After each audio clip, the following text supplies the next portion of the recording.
আলহামদুলিল্লাহ রবিল আলমিন সালাতাম আলা সৈয়দুল আম্বিয়া ওয়াল মুরসালিন ওয়া আলা আলিহি ওয়া আসহাবিহি আজমাইন। সুপ্রিয় শ্রোতাবিন্দু, আসসালামু আলাইকুম রহমতুল্লাহি ওয়া বারাকাতুহু। আজ আলোচনা করব উম্মুল মুমিনিন মা খাদিজাতুল কুবরা রাদিয়াল্লাহু তাআলা আনহার জীবনচরিত সম্পর্কে। আসলে এমন এক ক্ষণজন্মা মহিষী মহিলা যিনি ইসলামের জন্য সর্বস্ব কোরবানি দিয়েছিলেন। ইনি আসলে মক্কার একজন ধনাঢ্য ব্যবসায়ী ছিলেন। ইনি সমসাময়িক অবস্থায় সবচেয়ে বেশি একজন উচ্চ মার্গের ব্যবসায়ী এবং সবচেয়ে বেশি ইনার কাছে পুঁজি ছিল মক্কার তৎকালীন সময়ে। ইনি সিরিয়ার সাথে ব্যবসা করতেন এবং মক্কা শরীফ থেকে যতগুলো ব্যবসায়ী সিরিয়া যেতেন, ইনারা সকলে মিলে যে পরিমাণ মাল আমদানি করতেন, শুধু হজরতে খাদিজাতুল কুবরা রাদিয়াল্লাহু তাআলা আনহার পক্ষ থেকে অতটুকুন মাল একাই তিনি আমদানি করতেন। যখনই মক্কার জমিনে কোনো দুর্ভিক্ষ বা কোনো রকমের খাদ্যের কমতি দেখা দিত, তখন মা খাদিজাতুল কুবরা রাদিয়াল্লাহু তাআলা আনহা ব্যবসায়ী দল সিরিয়া গেলেই ওখান থেকে যে পরিমাণ মাল আসতো, মক্কার সে সংকট কেটে যেত। এভাবে তিনি ব্যবসা বাণিজ্য পরিচালনা করে যাচ্ছিলেন। এক পর্যায়ে তিনি চিন্তা করছেন যে ইনার ভিতরে, ইনার কর্মচারীদের মধ্যে বা ইনার মুরব্বিয়ানে কেরামের মধ্যে আলোচনা চলছিল যে মা খাদিজাতুল কুবরা রাদিয়াল্লাহু তাআলা আনহা যদি একজন সুযোগ্য ব্যবসায়িক পার্টনার পেতেন, যার মাধ্যমে সিরিয়ায় তিনি ব্যবসা করতে পারবেন, তাহলে খুবই ভালো হতো। এই আলোচনাটা এক পর্যায়ে হযরত খাদিজাতুল কুবরা রাদিয়াল্লাহু তাআলা আনহার বোনের কানে গেলেন এবং বোন মা খাদিজা রাদিয়াল্লাহু তাআলা আনহাকে রাসূল করিম সাল্লাল্লাহু আলাইহি ওয়াসাল্লাম সংবাদ দিলেন যে মক্কার জমিনে আলামিন বর্তমানে সর্বপরিচিত এক ব্যক্তিত্ব, যিনার ব্যাপারে কারো কোনো দ্বিমত নেই এবং ভালো মানুষ হিসেবে সকলের কাছে তিনি গ্রহণযোগ্য। সকল ধর্মের, সকল মতের মানুষের কাছে গ্রহণযোগ্য একজন ব্যক্তির খোঁজ মিলেছে। তিনি মক্কাতুল মুকাররমাতে কুরাইশ বংশে জন্মগ্রহণ করেছেন। তিনি হচ্ছেন মুহাম্মদ রাসূলুল্লাহ সাল্লাল্লাহু আলাইহি ওয়াসাল্লাম।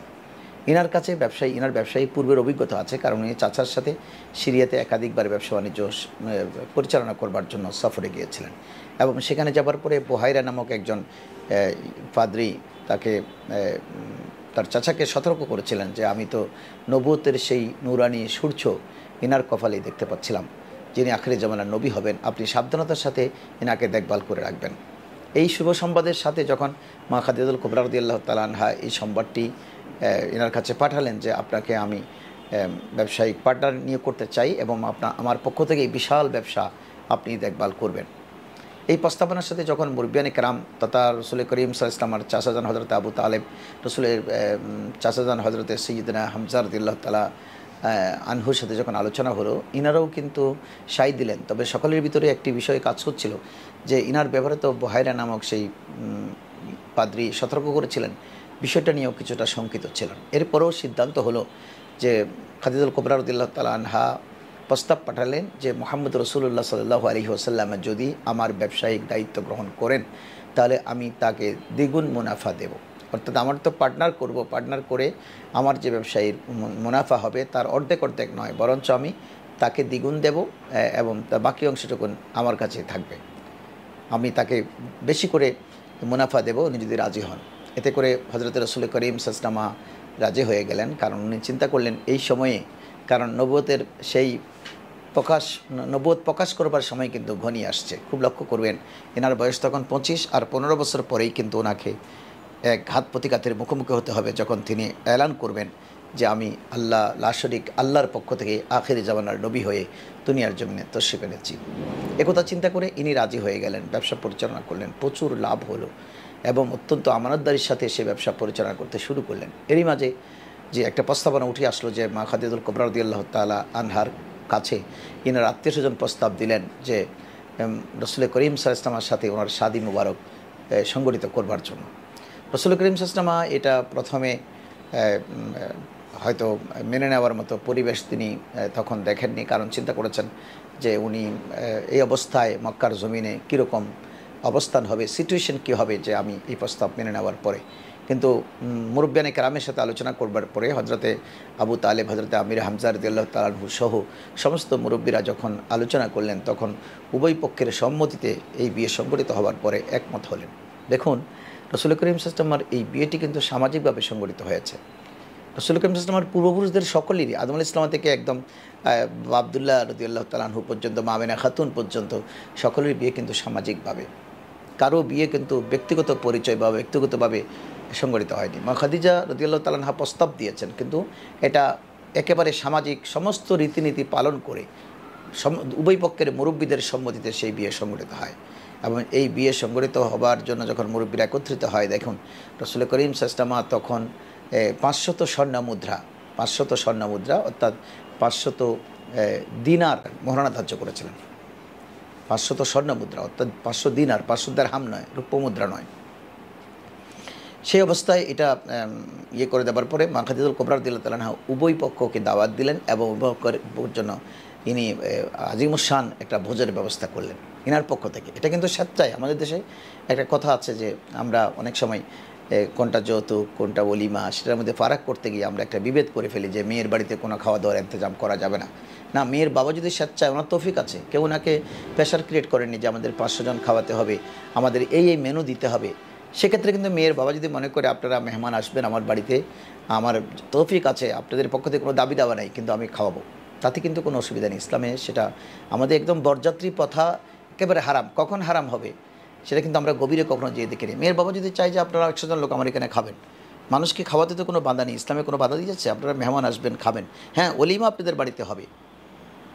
হযরতে খাদিজাতুল কুবরা রাদিয়াল্লাহু তাআলা দেখেন তখন রাসূল করিম সাল্লাল্লাহু আলাইহি ওয়াসাল্লাম কিন্তু ওলিমা করার মতো সেই অবস্থান কিন্তু রাসূলের ছিল না। তো মা খাদিজাতুল কুবরা রাদিয়াল্লাহু মুরব্বিয়ানে কেরামকে প্রস্তাব দিলেন যে আমার হায়াতুন নবীর বাড়িতেও ওলিমা হবে এবং সেই ওলিমার খরচ আমি প্রত্যক্ষ পরোক্ষভাবে আমি রাসূল করিম সাল্লাল্লাহু আলাইহি ওয়াসাল্লামকে হস্তান্তর করব। অর্থাৎ ইনি আল্লাহর রাসূলকে সেটা অন্যভাবে দান করেছিলেন, দিয়ে বলেছেন ইনার বাড়িতে যেন ওলিমার ব্যবস্থা করা হয়। দেখুন ইসলামে এই মহিষী মহিলা কীভাবে রসুলকে মহব্বত করে, কীভাবে দিনকে মহব্বত করে, রসুলের আচার আচরণকে মহব্বত করে রসুলের জন্য নিজকে এবং নিজের সম্পদকে কোরবানি দিয়েছিলেন। ফলশ্রুতি দেখা যাচ্ছে যে এটা ঘটা করে সামাজিকভাবে এই বিয়ে অনুষ্ঠিত হয় এবং হযরতে আবু তালিব রাদিয়াল্লাহু তাআলা আনহু সেই বিয়ের খুতবা প্রদান করেন। এই খুতবাটা আরবি সাহিত্যের একটা ইতিহাসে রূপান্তর হয়। আরবি সাহিত্যের মধ্যে এত বেশি যে আরবি শব্দগাথা এখানে উল্লেখ ছিল, এত সুন্দর প্রাঞ্জল ভাষায় হযরতে আবু তালিব রাদিয়াল্লাহু তাআলা আনহু সেই খুতবা উপস্থাপন করেন। এটা যুগ যুগ ধরে আরব ইতিহাসের সাহিত্য ক্ষেত্রে এক অনবদ্য রচনা হিসেবে সুরক্ষিত থেকে যাবে। এই বিয়ে সংগঠিত হবার পরে রাসূল করিম সাল্লাল্লাহু আলাইহি ওয়াসাল্লামের কাছে 3 বছর রাসূল করিম সাল্লাল্লাহু আলাইহি ওয়াসাল্লাম তার পক্ষ হয়ে ব্যবসা বাণিজ্য পরিচালনা করলেন। ব্যবসা পরিচালনা করবার পরে আল্লাহ রসুলকে খাদিজাতুল কুবরা রাদিয়াল্লাহু তাআলা আনহা বললেন, রসুলের আচার আচরণ চলাফেরা কথাবার্তা সব কিছু দেখে উনি বুঝতে পেরেছিলেন যে সামনে কি ঘটতে যাচ্ছে, সামনে কি ঘটবে। তখন তিনি ব্যবসা বাণিজ্য বন্ধ করে দিয়ে রাসূল করিম সাল্লাল্লাহু আলাইহি ওয়াসাল্লামের কাছে মা খাদিজার যত সম্পদ ছিল সব সম্পদ রাসূল করিম সাল্লাল্লাহু আলাইহি ওয়াসাল্লামকে মালিক করে দিয়ে মা খাদিজা ব্যবসা গুটিয়ে নিলেন এবং বললেন আমাদের আর ব্যবসা করবার দরকার নাই। রসুল বললেন ব্যবসা বাণিজ্য নয়, এখন আমাদের ইবাদতে মশগুল থাকবার সময় এসেছে। তখন ইনি আস্তে আস্তে সেই হেরা গুহায় ধ্যানে মগ্ন বা বাড়িতে ধ্যানে মগ্ন। এরপরে অনেক ঘটনা ঘটে গেল। সে আবু তালিব এনারা 7 বছর অবরুদ্ধ ছিলেন। এই অবরুদ্ধ থাকাকালীন সময়ে মা খাদিজাতুল কুবরা রাদিয়াল্লাহু তাআলা আনহা সেখানে ছিলেন। সেখানে থাকবার পরও খাদ্য পানি কোনো কিছুই কিন্তু সে আবু তালিবে কাফেররা প্রবেশ করতে দিচ্ছে না। এই অবস্থায় রাসূল করিম সাল্লাল্লাহু আলাইহি ওয়াসাল্লাম নবুয়ত প্রাপ্তির পরেও কিন্তু মা খাদিজা আল্লাহ রসুল সাল্লাল্লাহু আলাইহি ওয়াসাল্লামের পাশে মক্কা বিশেষ উপায়ে মক্কার বিভিন্ন ব্যবসায়ীদের মাধ্যমে আত্মীয়স্বজনের মাধ্যমে সেখানে খাবার এবং খাবারের পানি সাপ্লাই দেওয়ার ব্যবস্থা করেছিলেন। এভাবে রাসূল করিম সাল্লাল্লাহু আলাইহি ওয়াসাল্লামের পিছে যিনি সর্বকিছু উৎসর্গ করেছিলেন তিনার নাম খাদিজাতুল কুবরা রাদিয়াল্লাহু তাআলা আনহা। সবচেয়ে বড় ব্যাপার কি, ইনি যখন রাসূল করিম সাল্লাল্লাহু আলাইহি ওয়াসাল্লাম হেরা গুহায় ধ্যানে মগ্ন থাকতেন, ইনি 2 টাইম ইফতারি এবং সাহরি ওই খাবার নিয়ে কিন্তু হেরা গুহায় নিজে একাই হেরা গুহার উপরে উঠে সে খাদ্য সাপ্লাই দিতেন মক্কার জমিন থেকে। একদিন সেই খাদ্যের থাল নিয়ে যখন যাচ্ছিলেন খুতবাহুত রব তাআলা আরশ আজিম থেকে, এটা বুখারী শরীফের রওয়ায়াত, জিবরাইল আমিন আলাইহিস সালাতু ওয়াস সালামকে পাঠালেন। পাঠিয়ে বলেন, পরিচয় দিলেন যে আমি হলাম মালাইকা জগতের সরদার হযরতে সাইয়্যিদনা জিবরাইল আলাইহিস সালাতু ওয়াস সালাম। আমাকে আল্লাহ তাবারক তাআলা পাঠিয়েছেন, আল্লাহ আপনাকে সালাম দিয়েছেন। মা খাদিজাতুল কুবরাকে আল্লাহ সালাম দিয়েছেন কি জন্য? যে আপনি সালাম পাওয়ার যোগ্য এক মহিষী মহিলা, আল্লাহর পক্ষ থেকে আপনার প্রতি সালাম। কেন? আপনি আল্লাহর নবী হুজুর মুহাম্মদ রাসূলুল্লাহ সাল্লাল্লাহু আলাইহি ওয়াসাল্লামের খেদমত আঞ্জাম দিচ্ছেন। ইনি ধর্নাঢ্য মহিলা হয়েও আল্লাহ রসুলের সমস্ত খেদমত তিনি নিজেই করতেন। তিনি কোনো রকমের স্টাফ বা কর্মচারী রেখে রসুলের খেদমতের ব্যবস্থা করেননি, বরঞ্চ নিজ হাতে আল্লাহ রসুলের সমস্ত খেদমত তিনি আঞ্জাম দিতেন। এভাবে যখন তিনি দুনিয়ার জমিন থেকে পর্দা করেন, রাসূল পাক সাল্লাল্লাহু আলাইহি ওয়াসাল্লাম বলেছেন যে খাদিজাতুল কুবরা রাদিয়াল্লাহু তাআলা আনহা যদি বেঁচে থাকতেন ইনি আর কোনো দ্বিতীয় বিয়ে শাদী করবার কথা চিন্তা করতেন না। ইনার প্রতি এত বেশি তিনি আবেগপ্রবণ ছিলেন, কারণ ইসলামের জন্য ইনি বলেছেন, ইসলামে আমি সবার ঋণ শোধ করেছি। খাদিজাতুল কুবরা রাদিয়াল্লাহু তাআলা আনহা যেই ইসলামের জন্য ত্যাগ করেছেন, বা ওনার যে সহায় সম্বল, অর্থ সম্পদ, ইনার যে যশ খ্যাতি, সব কিছু যে ইসলামের জন্য কোরবানি দিয়েছেন, আমি সেটার ঋণ শোধ করতে পারি নাই এবং কোনোদিন শোধ করা সম্ভব না। আর সবচেয়ে বড় ব্যাপার হলো যে রাসূল করিম সাল্লাল্লাহু আলাইহি ওয়াসাল্লামের ঘরে যে কজনা সন্তান পৃথিবীর জমিনে তশরিফ এনেছিলেন, ইনারা সকলে কিন্তু খাদিজার শেকম হয়ে দুনিয়ার জমিনে তশরিফ এনেছেন। মোট 6 সন্তান ইনার ঘরে তশরিফ এনেছেন। একজনের নাম ছিল কাসিম, প্রথম সন্তান। ইনি একেবারে বাষ্পন অবস্থায়, হাঁটি হাঁটি পাপ অবস্থায় তিনি দুনিয়ার জমিন থেকে ইন্তেকাল করেছিলেন। ওই সন্তানের কারণেই রাসূল করিম সাল্লাল্লাহু আলাইহি ওয়াসাল্লামকে আবুল কাসিম লকবে উপাধিতে ভূষিত করা হয়। দ্বিতীয় সন্তানের নাম আবদুল্লাহ। ওনার দুটো উপাধি ছিল তৈয়ব এবং তাহের। আর 4 জনা ছিলেন মেয়ে, একজন জয়নব, হযরত উম্মে কুলসুম, রোকায়া এবং মা ফাতিমাতুজ জাহরা রাদিয়াল্লাহু তাআলা আনহুম। এই মহিষী মহিলার ঘরেই কিন্তু রাসূল করিম সাল্লাল্লাহু আলাইহি ওয়াসাল্লামের নসল কিয়ামত পর্যন্ত ইনার ঘর দিয়েই জারি থাকবে। এখানে একটি কথা বলে রাখি যে শুধুমাত্র আল্লাহ রসুলের নসলে পাকি মহিলাদের মাধ্যমে জারি, আর পৃথিবীতে কোনো নসল নারীর মাধ্যমে জারি থাকবে না, এটা পুরুষের মাধ্যমে। অর্থাৎ কোনো নারী যদি সৈয়দ জাদি হয়, ইনার সন্তান সন্ততিরা আর সৈয়দ লিখতে পারবেন না যদি ইনার বাবা সৈয়দ জাদা না হন।